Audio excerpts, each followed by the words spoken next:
السلام علیکم ورحمۃ اللہ وبرکاتہ۔ محترم ناظرین، ہم سواگت کرتے ہیں ہمارے چینل مولانا تمیم آفیشیل یوٹیوب چینل پر۔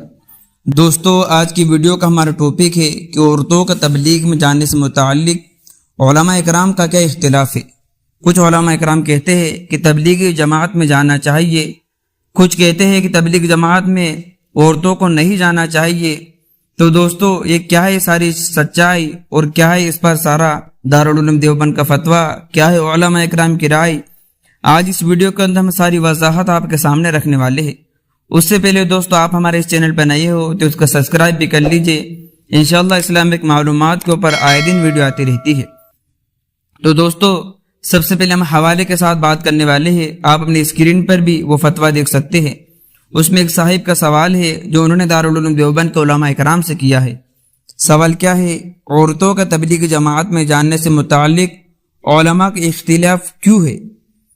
آپ ہی کی ویب سائٹ پر آپ کے دارالافتاء کے مفتی انعام الحق صاحب قاسمی نے سفر کے مسائل جلد کتاب میں عورت کا تبلیغ جماعت میں جانا جائز بتایا ہے، اور بہت سارے دارالعلوم دیوبند مستورات کی جماعت کے قائل ہے، جس میں دارالعلوم کراچی بھی ہے۔ تو یہ اختلاف کیوں ہے؟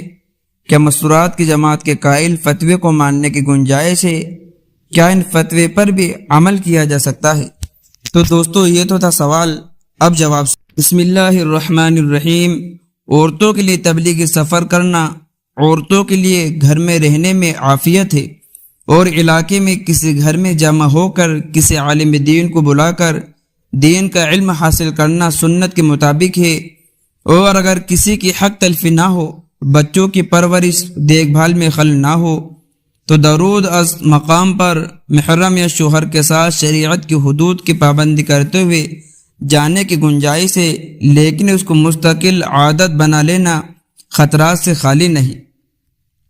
دوستو، اور آگے سنیے، درود از مقام، لیکن اس کو مستقل عادت بنا لینا خطرے سے خالی نہیں ہے۔ دوستو، اور آگے فرماتے ہیں، اول تو استقبال سے عورت کے لیے محرم یا شوہر کے ساتھ نفس سفر کی گنجائش تو معلوم ہوتی ہے، خواہ عام سفر ہو یا کسی دینی خدمت کے لیے سفر میں جانا ہو۔ یہی عام حکم ہے کہ عورت اپنے محرم یا شوہر کے ساتھ سفر پر جا سکتی ہے، لیکن عورت کا تبلیغ دین کو اپنی ذمہ داری سمجھتے ہوئے مستقل تبلیغی استغفار کے ساتھ عادت بنا لینا اس کے متعلق کتاب کی عبارت میں کہیں وضاحت نہیں ہے۔ اس کی عادت بنا لینے سے خطرات کا اندیشہ تحریر کیا ہے۔